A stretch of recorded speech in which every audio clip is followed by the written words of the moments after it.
BM21 របស់កម្ពុជាជាអាវុធដែលទាហានសៀមកំពុងតែញញើតនៅក្នុងសង្គ្រាមសពថ្ងៃនេះបន្ទាប់ PHL-03 ហើយទាហានសៀមក៏បានស្គាល់រសជាតិនៃឥទ្ធិពលរបស់វាប៉ុន្មានសារកន្លងមកដែរ BM21 ឬ BM21 Grad គឺជាប្រព័ន្ធរ៉ុកែតបាញ់ច្រើនគ្រាប់ Multiple Launch Rocket System MLRS ដែលមានដើមកំណើតពីសហភាពសូវៀតប្រព័ន្ធអាវុធនេះត្រូវបានអភិវឌ្ឍឡើងនៅចុងទសវត្សរ៍1950ក្នុងបរិបទសង្គ្រាមត្រជាក់ដែលបណ្ដាប្រទេសអំណាចធំៗកំពុងប្រកួតប្រជែងគ្នាផ្នែកយោធានិងបច្ចេកវិទ្យាអាវុធគោលបំណងសំខាន់នៃការបង្កើត BM21 គឺដើម្បីជំនួសប្រព័ន្ធរ៉ុកែតចាស់ៗនិងបង្កើនសមត្ថភាពបាញ់គ្របដណ្ដប់តំបន់ធំក្នុងរយៈពេលខ្លីBM21 ត្រូវបានដាក់ឲ្យប្រើប្រាស់ជាផ្លូវការក្នុងឆ្នាំ1963ក្នុងកងទ័ពសូវៀតពាក្យក្រាតជាពាក្យភាសារុស្ស៊ីមានន័យថាព្រើដែលសម្គាល់ពីលក្ខណៈពិសេសរបស់វាគឺការបាញ់រ៉ុកែតជាច្រើនគ្រាប់ក្នុងពេលតែមួយដោយព្រើធ្លាក់មកលើគោលដៅ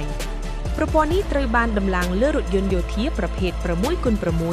ដែលអាចផ្លាស់ទីបានលឿននិងមានភាពបត់បែនខ្ពស់ក្នុងសមរភូមិ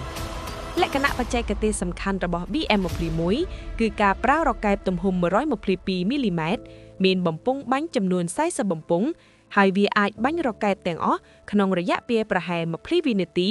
ហើយមានចម្ងាយវាយប្រហារ20ទៅ40គីឡូម៉ែត្រអាស្រ័យលើប្រភេទគ្រាប់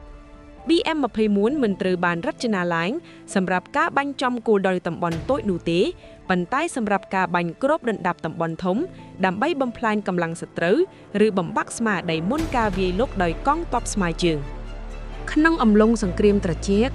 សហភាពសូវៀតបាននាំចេញ BM21 ទៅឲ្យប្រទេសជាមិត្តនិងប្រទេសកំពុងអភិវឌ្ឍជាច្រើនដោយសារតែវាមានរចនាសាមញ្ញតម្លៃមិនខ្ពស់ងាយថែទាំនិងមានកម្លាំងបាញ់ខ្លាំង BM21 បានក្លាយជាប្រព័ន្ធរ៉ុកែតដែលពេញនិយមបំផុតមួយនៅលើពិភពលោកបន្ទាប់ពីពេលនោះមកប្រទេសជាច្រើនបានផលិតកែប្រែជាថ្មីនិងអភិវឌ្ឍប្រព័ន្ធស្រដៀង BM21 ផ្ទាល់ខ្លួនដូចជាចិនអ៊ីរ៉ង់ឥណ្ឌានិងកូរ៉េខាងជើង BM21 ត្រូវបានប្រើប្រាស់ក្នុងសង្គ្រាមនិងជម្លោះជាច្រើនជុំវិញពិភពលោករួមមានសង្គ្រាមអារ៉ាប់អ៊ីស្រាអែលសង្គ្រាមវៀតណាមសង្គ្រាមអាហ្វហ្គានីស្ថានសង្គ្រាមកម្ពុជាជាមួយសៀមនិងជម្លោះនៅមជ្ឈិមបូព៌ានិងអឺរ៉ុបខាងកើតក្នុងជម្លោះទាំងនេះ BM21 បានបង្ហាញថាវាជាអាវុធដែលមានឥទ្ធិពលខ្លាំងទាំងផ្នែកយោធានិងផ្នែកស្មារតីទោះបីមិនមានការចំណាយខ្ពស់ដោយអាវុធទំនើបសព្វថ្ងៃក៏ដោយកម្ពុជាបាននាំចូល BM21 ក្នុងអំឡុងចុងទសវត្សរ៍1980ដល់ដើមទសវត្សរ៍1990ស្របពេលដែលកម្ពុជាកំពុងស្ដារសមត្ថភាពការពារជាតិឡើងវិញប្រព័ន្ធអាវុធប្រភេទសូវៀតនិងសម្ព័ន្ធមិត្តចាស់ៗត្រូវបានគេចាត់ទុកថាសមស្របជាមួយលក្ខខណ្ឌសេដ្ឋកិច្ចនិងបច្ចេកទេសរបស់កម្ពុជានៅពេលនោះចំណុចថ្នាក់ BM21 ច្រើនជាងគេទាំង10រួមមានលេខ1រុស្ស៊ីលេខ2ចិនលេខ3អ៊ីរ៉ង់លេខ4ឥណ្ឌាលេខ5អ៊ុយក្រែនលេខ6វៀតណាមលេខ7អេស៊ីបលេខ8ស៊ីរីលេខ9កូរ៉េខាងជើងនិងលេខ10កម្ពុជាចំនួនពិតប្រាកដជាច្រើនគឺមិនបង្ហាញជាសាធារណៈដូច្នេះការរៀបចំខាងលើនោះគឺជាចំណាត់ថ្នាក់ប្រហែលឬសំហេតុផល